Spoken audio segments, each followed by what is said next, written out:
किशोर जी शहर में रहते थे। उनको एक बेटी और एक बेटा था। बेटी का नाम अनिल और बेटी का नाम लीला था।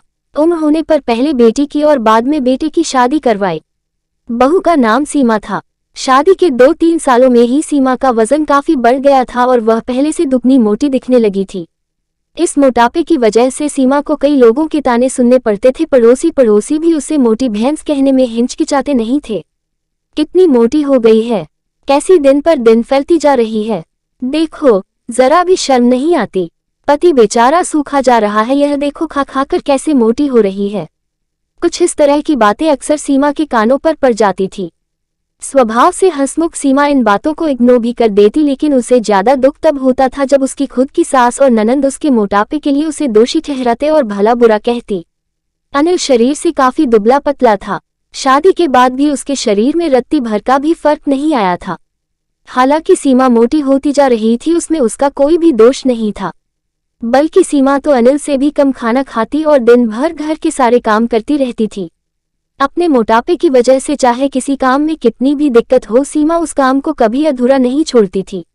उसने घरेलू नुस्खे और कई तरह के उपाय करके अपना मोटापा कम करने की कोशिश की थी, लेकिन शायद उसके शरीर के हार्मोन्स ही थे जो उसे मोटा बनाए रखे थे। अनिल को उसके मोटापे से कोई हरकत नहीं, वह तो बेचारा अपने बिजनेस को संभालने में व्यस्त रहता था। उसकी माँ और बहन हमेशा इस वजह से सीमा को कुछ न कुछ सुनाते रहते थे और सीमा काफी रोया करती थी। सीमा जब भी मौका मिलता अपने पति से इस बारे में बात करती थी और कहती थी कि अपनी माँ और बहन को समझाओ, मैं मोटी हूँ, उसमें मेरा क्या दोष है।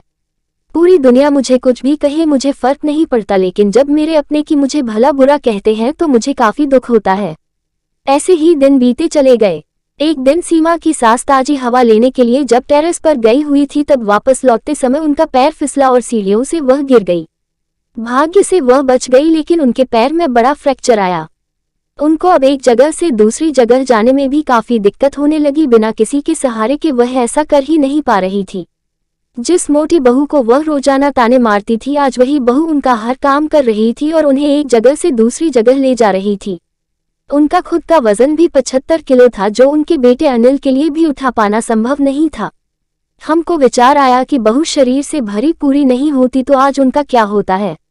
सीमा की सास को सीमा के साथ किए हुए अपने बुरे बर्ताव के लिए पछतावा होने लगा। उन्होंने एक दिन मौका देखकर इस बात के लिए सीमा से हाथ जोड़कर माफी भी मांगी। सीमा ने कहा, अरे मालिक, आप माफी क्यों मांग रही है, आप मुझे समझने लगी, मेरे लिए इतना ही बहुत है। उस दिन के बाद सीमा के साथ में कभी भी उसे उसकी मोटापे की वजह से एक शब्द भी नहीं बोला, बल्कि तो उन लोगों से लड़ जाती थी जो सीमा को मोटी कहकर उसकी बुराई करते थे। सीमा की ननंद भी इस घटना के बाद उसे इस विषय पर कुछ भी ना कह सकी। खुशमिजाजी सीमा अब पहले की तरह ही सब कुछ भुलाकर खुश रहने लगी।